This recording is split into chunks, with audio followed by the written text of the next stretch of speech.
Hey, third graders. Today we're going to be doing, we're staying in our workbook today. We're going to be doing 337, 338, and 339. It sounds like a lot, but it's not, so no worries. And we will be doing some of it together until you get the hang of it, okay? So let's look at the top. It says writing different equations for area. Here we go.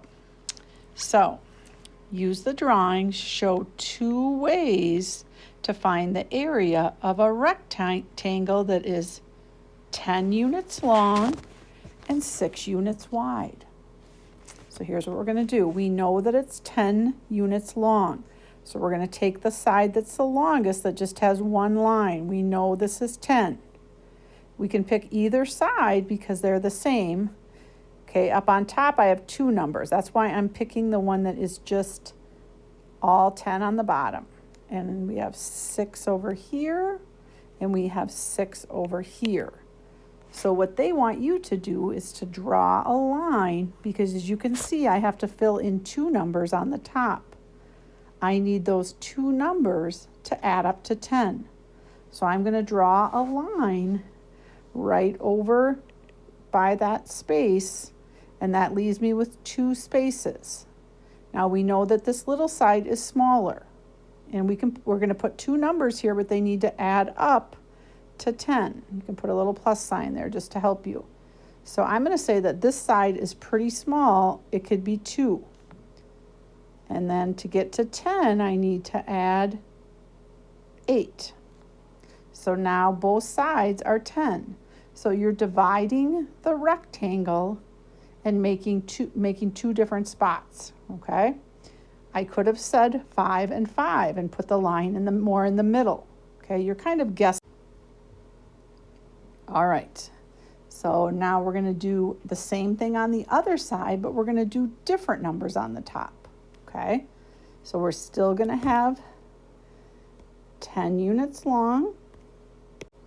So I'll put my 10 on the bottom. We're still gonna have our 6s on the side. But now I'm going to divide it differently because I'm supposed to find two different ways.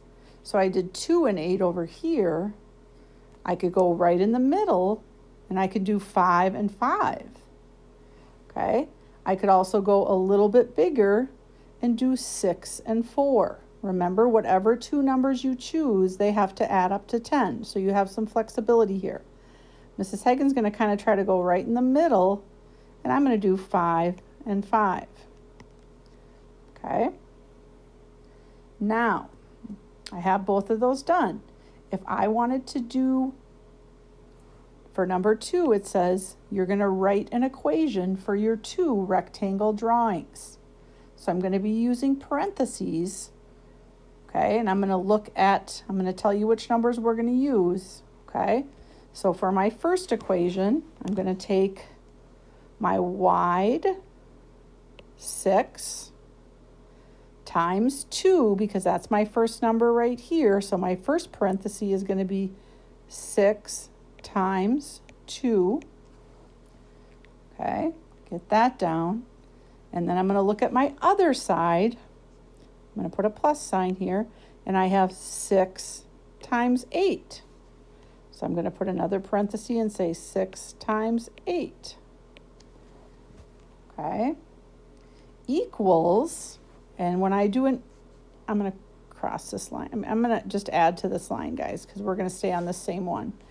So I'm going to put an equal sign, because that side that I just did is going to be equal to using 6 times 10. It's going to give me the same answer no matter how I do it, okay? I'm not going to make us write this one down here, guys, okay, because we kind of ran out of room. So if I figured out both sides of my equation, okay, I can figure it out right here. I can say 6 times 10 is 60. If I figured out the parentheses on the other side, I would get 6 times 2 is 12, plus 6 times 8 is 48. If I add 48 plus 12, I should get the same thing. I did. Okay, so they're just showing you that no matter whether that one bigger side gets divided into two parts, okay, up here it's in two parts. Down here it's in one part. It doesn't matter. Our area is still going to be the same. Okay, we'll skip doing this part right here. Okay, let's look at number 3. It says, suppose that the rectangle, let's draw our rectangle here, is 10 feet long and 6 feet wide, just like it was up above. Write this down with me. We know that when we do area, we always times our corners, okay? So I have 6 times 10. It says, what is the area? So I do 6 times 10 equals, and we know that's 60, and my label for area is square feet. Okay, so I always, whenever I'm doing area, I put square feet. I'm going to show you a little shortcut on that coming up here. All right, now they're going to change it a little bit, and they're going to say up here we were using feet. Suppose the rectangle is 10 meters long and 6 meters wide. Okay, 10 meters long and 6 meters wide. Is our area still going to be the same? Okay, if I have 10 here and 6 here, is the area still going to be the same? Once again, it's going to be 6 times 10 equals 60 square, but this time it's not feet. What is it? It's meters, so it's square meters. So you have to pay attention to your label, okay? And a little trick, we're not going to be doing this part here. If I didn't want to write square meters, okay, I could say meters and put a little 2. That means the same as square meters. Just like if I wanted to say feet squared, I could do the same thing. So if you want to use the shortcut once we get going in our assignment here, that's the shortcut, okay? And this is only for area that you're doing that label. So the little 2 means it's squared, okay? All right, meet me on page 338. All right, here we are. We are going to do 2 of these together on the top and 2 of them together on the bottom, okay? You can see that this looks exactly like what we just did on the other page, okay? I'm seeing some missing numbers here that I'm going to fill in, okay? And then we're going to be also writing our equation, okay? All right. So we have 4 on this side of the rectangle. So I know it's going to be 4 on this side of the rectangle. I have 3 plus 5 on the top. So add 3 plus 5, and I know that this whole bottom side right here is 8. So you can write those numbers in because that's going to help you with your equation, okay? Your equation is where you're doing your parentheses, okay? So do your first parenthesis and add it to your second parenthesis, okay? We're going to start with that. So I'm going to look at my first equation is going to be 4 times 3. I'm going to write that in my first one, 4 times 3. And then I'm going to look at my other side, 4 times 5 for my second parentheses. And then remember on the first page, we put an equal sign because what we put on the other side of the equal sign is going to be the same as the side we just did. So now I'm going to use, do you know which numbers I'm going to use? I'm going to use the 4 again, okay? But now I'm going to use the 8. So that means the same as 4 times 8. We don't have to add up both sides, but if we did, they would equal the same thing. This side would be 32 and this side would be 32 if I actually did the math, okay? Let's try another one. First of all, first thing I do is fill in my numbers. Okay, I have 5 on this side, which means I have 5 on this side. I have 2 plus 4 on the top. 2 plus 4 is 6. So I know that this whole bottom side is 6. Okay, now I'm going to write my parentheses. So my first parenthesis plus my second parenthesis, and then my equal sign. All right, so I have 5 on here times my top number. That's going to be go in my first parenthesis. 5 times 2. And then I'm going to do the other side. 5 times 4. Good job paying attention, staying with me. And now for after the equal sign, remember what I do for the equal sign? I do the bottom number and then I do the side number again. Okay, so equals 6 times 5. All right, if I added them up, this side would be the same as this side. Okay. All right, now below, I kind of think they did the harder work for us. They have the equations written. We are going to make the rectangles. So I want you to start by just doing your rectangles. So make a big rectangle like this, and then just make a line to divide it. Okay, we're going to do the same thing over here. This time we're going to put the line over here.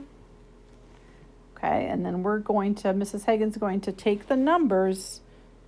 These numbers right here are going to go, we're going to put them in the right spots on the rectangle. Okay, so our first parenthesis we know goes here, right? And here. So what numbers are there? We're going to, so we have 3, because we can see that up there, times 3. Okay, we're getting that from right here. So we have 3 times 3. Okay, and then our second equation, okay, is going to be from here and here. Well, we know this side is 3, and we have 3 here. And then we have this is what we're doing, guys. We're doing this one. We're doing 3 times 5. Stick with me here, all right? And then on the bottom, we're going to do this one right here. Now we have 3 on the side, and we know that the very bottom number, this whole side, is 8. It's kind of crazy, isn't it? Hang in there with me. We got this. All right, let's look at our next one. That's why we're doing it together, guys, because if I was at school, we'd be doing it together too. All right, let's start with our first one right here. See if right now you can go down and put your numbers where they need to go. Can you put those numbers that we just underlined in those 2 spots? Okay, so I have 4 times 5. Now let's do the other side. We're going to do this one and this one.